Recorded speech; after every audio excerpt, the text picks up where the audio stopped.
Hi guys, mga manglaag ta ninyo adto tag airport. Nakisakay ra pud ko diri ug naabot na di ay mi diri tungura o. Mga naog na mi, abot na ta sa airport. Ug pagkaluag di ay kaayo ning airport diri sa Maray-Maray Don Carlos. Nalipay gid ko nga nakaabot ko diri.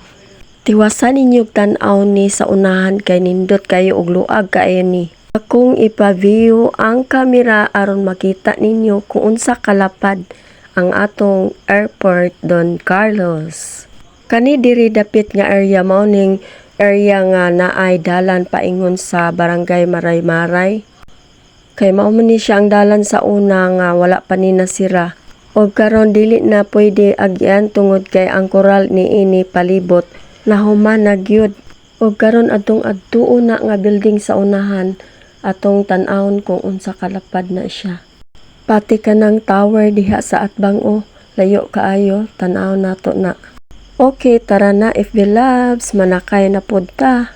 Ug nasigo rabi pod mi ani nga uno mi kabuok sulod aning gamay nga kutsi. Ug naa di tay nakita diri mga equipment, nagkamulo pa ni sila diri og trabaho. Biyahe sa tapaingon dito sa dakong opisina nga wala pa nahuman. Og kanang tower nga atong makita sa unahan. Og tungod sa kalayo nag-edit nako og naabot na gyud tadayon diri o.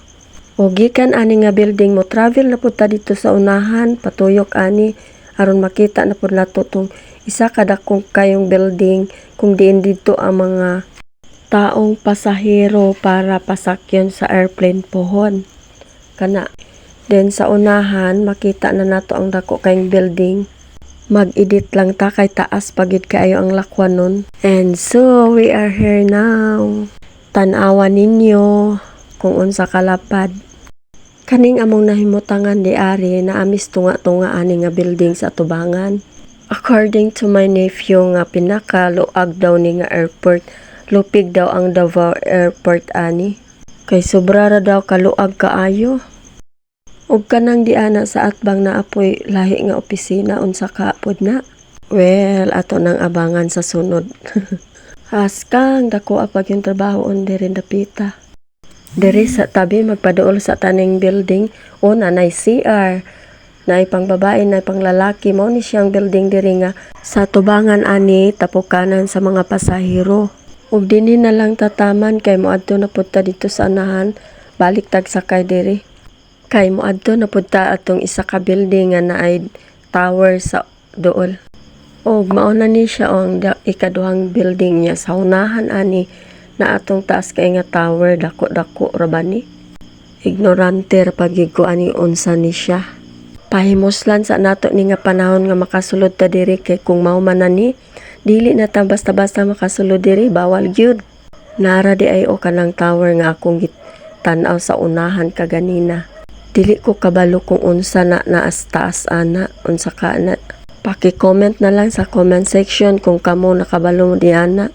Kung sanay mo nga mag-adtog airport. Kay ako karon pagyud ko kaanig airport nga wala pa gyud ni nahuman. Og pahinomdom lang sa tanan no nga bawal gyud ay mag-ani diri. Wala man gud mi nasayod ingon ang watchman diri.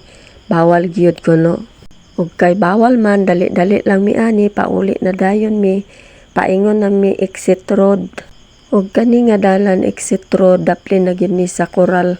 Og maupod ni ang karaang dalan pa exit dito na gyud sa highway. Og kinsa tong giganahan sa akong video, paki-heart, paki-share. Og pagbilin pod og comment sa ubos sa comment section. Kani siya nga dalan na ay makita nimo kaniong tulo ka. Mura man na siya tangke. Do sa akong tanaw murag krudo ang sulod ana. Kanya gibantayan gyapon na siya guard diha. Bisan og exit road na ni siya napagyud gyapon ang mga construction diri dapit sa kilid ani. Tungod sa iyang kaluag ang tumoy ani kanang makita ninyo diha nga area o napagyud nagbundok nga mga grabas.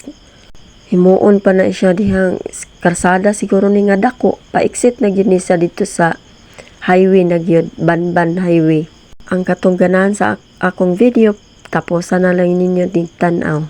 Kay hangtod ni dito makaabot jud sa highway. Paingon na sa Don Carlos. Mauna ni highway na gini siya oh.